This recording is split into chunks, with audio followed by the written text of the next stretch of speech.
नमस्कार, मैं नरेंद्र विश्वकर्मा आप सभी का आपकी अपनी इस YouTube चैनल नरेंद्र विश्वकर्मा में हार्दिक स्वागत करता हूं। आज हम इस वीडियो में देखेंगे क्लास 12 या कक्षा 12 गणित मैथ्स या मैथमेटिक्स लेसन या अध्याय या चैप्टर 1 जिसका नाम है संबंध एवं फलन। इस पाठ में हम देखेंगे भाग 7 प्रश्नावली 1.1 का एक का दूसरा सवाल। इसके पहले हमने भाग 6 तक वीडियो अपलोड कर दिए हैं, आप चाहे तो देख सकते हैं। अगला हम शीघ्र ही भाग 8 लेकर आएंगे जिसमें प्रश्नावली 1.1 के आगे के टॉपिक से देखें। तो बढ़ते हैं टॉपिक की ओर। यदि आपको यह जानकारी अच्छी लगी तो वीडियो को लाइक कर दीजिए।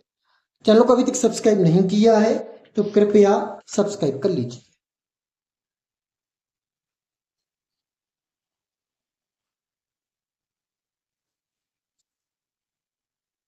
तो देखें, जब भी आप कोई सवाल हल करें तो सवाल का प्रारंभ हमेशा दिया है से करना चाहिए। इसमें सबसे पहले लिखेंगे दिया है। हम आपको इस तरह समझाएंगे जिस प्रकार आपको एग्जाम शीट में लिखना है, इसलिए क्रमबद्ध तरीके से पूरा सही तरीके से बिना स्किप किए हुए देखिएगा। दिया है में क्या दिया है, आर इस प्रकार एन से एन को परिभाषित करता है। अब इसके अलावा इसका समुच्चय निर्माण रूप दिया है आर एक्स कोमा वाई इस प्रकार y प्लस 5 तथा x छोटा है 4 से। कहने का तात्पर्य है y x से 5 बड़ा है जिसमें आपको x का मान 4 से छोटा लेना है। तो यदि x बराबर 1 ले तो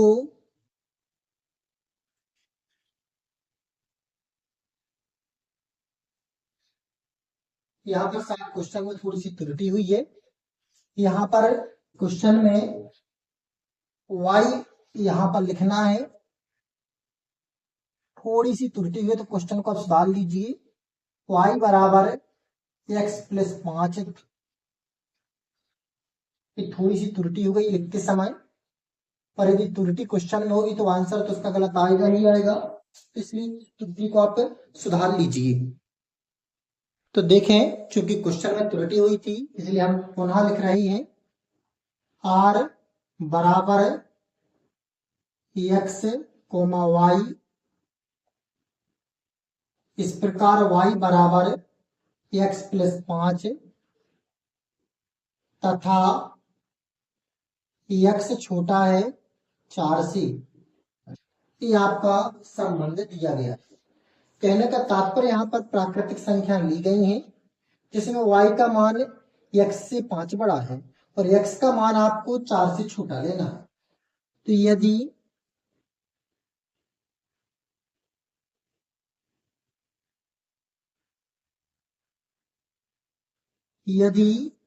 x बराबर 1 लें तो y बराबर क्या आएगा, x के स्थान पर हम 1 रख दें प्लस 5 तो y का मान हमें 6 प्राप्त हो जाएगा। यदि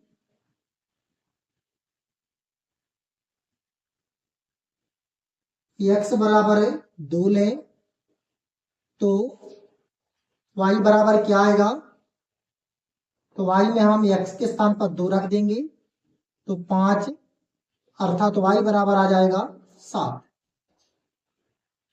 अब यदि x बराबर 3 लें, यहां तक आपको स्पष्ट दिख रहा है, समझ में आ रहा है तो कमेंट्स करिए। देखिए अब आगे, यदि x बराबर 3 लें तो इस x के स्थान पर 3 रख देंगे तो y बराबर 3+5, तब y का मान क्या मिलेगा? 5 3 8। क्योंकि यदि आप क्वेश्चन अच्छी तरीके से देखें तो अब आप x की वैल्यू जो रख सकते हैं वह 4 से छोटा रख सकते हैं, 4 से बड़े x की वैल्यू नहीं रख सकते हैं। इस कारण से हमने x की जो अंतिम वैल्यू रखी है वह क्या रखी है? 3 रखी है।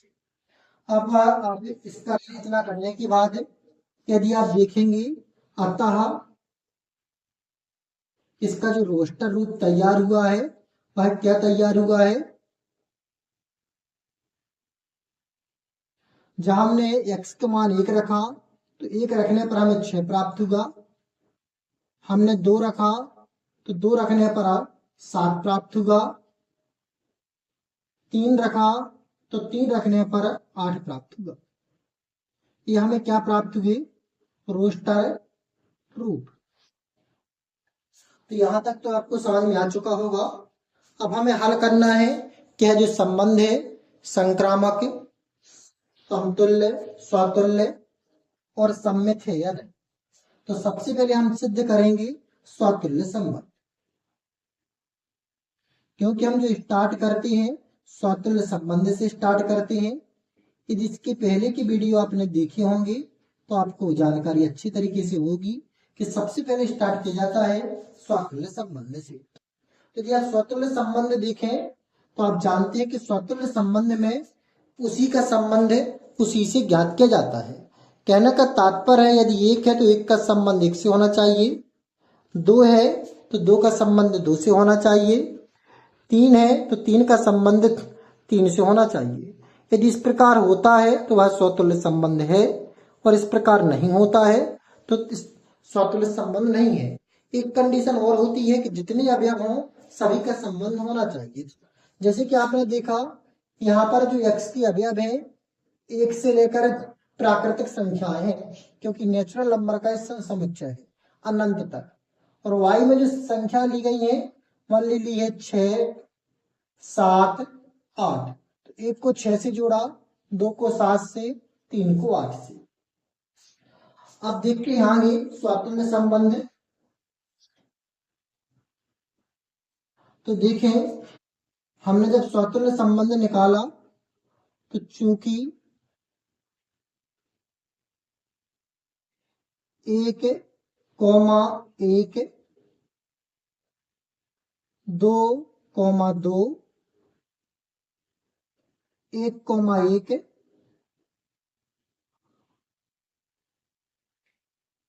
2 कॉमा 2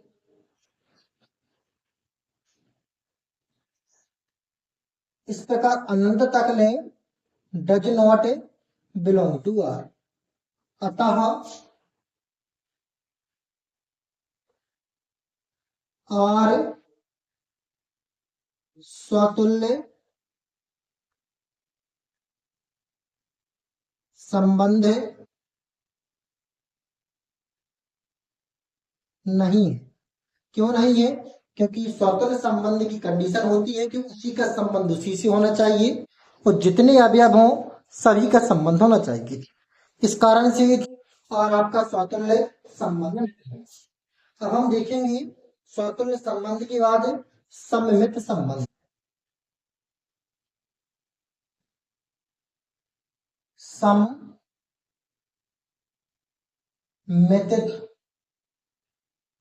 संबंध।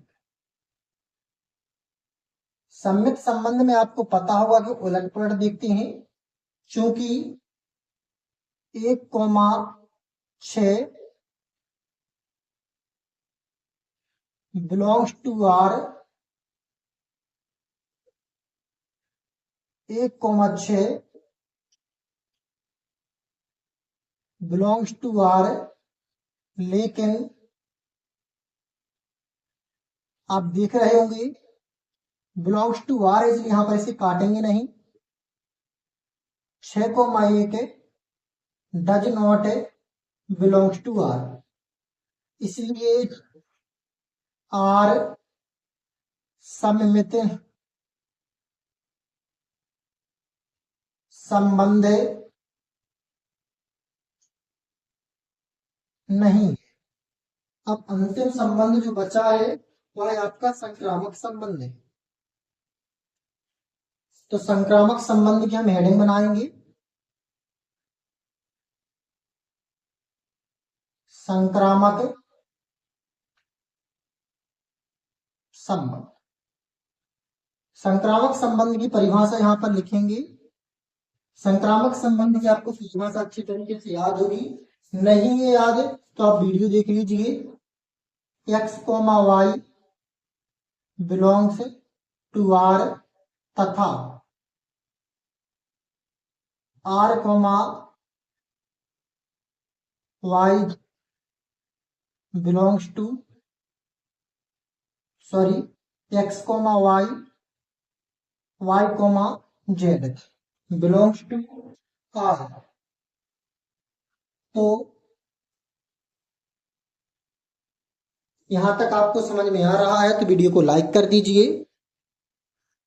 इसके बाद Z comma x belongs to R. क्योंकि हमने आपको बताया था कि इसका संबंध 1 से 6 का है तो 6 का अंगुली से संबंधित नहीं है, दूसरा पद ही गायब होता है, तब उस स्थिति में संक्रामक संबंध बनता है।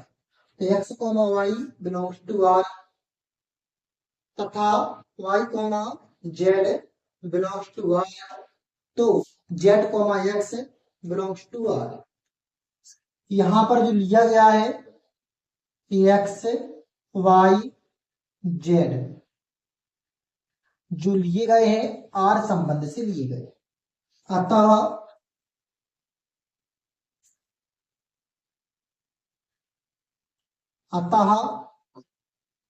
आर एक संक्रामक संबंध